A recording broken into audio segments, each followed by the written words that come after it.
أجرى متصدر الدوري الإسباني ريال مدريد حصة تدريبية استعدادا لمواجهة ضيفه فالنسيا سهرة السبت. الريال المنتعش بفوزه في آخر جولة على غريمه برشلونة، والذي تمكن من الابتعاد في المقدمة سيسعى لتعزيز صدارته للدوري، وفي الوقت الذي يواصل فيه لاعبو الملكي تحضيراتهم الجماعية لمواجهة الخفافيش.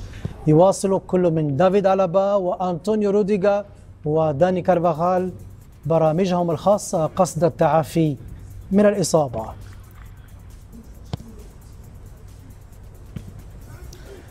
وبعد خسارته في الكلاسيكو في الجولة الماضية، يستعد برشلونة لمواجهة ضيفه إلتشي يوم الأحد. حصة الخميس جرت تحت عنوان مواصلة برنامج التعافي، إذ يواصل كل من تير شتيغن، بيدري غونزاليز، جافي، رافينيا، جوان غارسيا وأندرياس كريستنسن التدريب بشكل منفصل عن المجموعة في إطار مرحلة إعادة التأهيل. في المقابل اقترب كل من داني أولمو وروبرت ليفاندوفسكي من العودة إلى التدريبات الجماعية.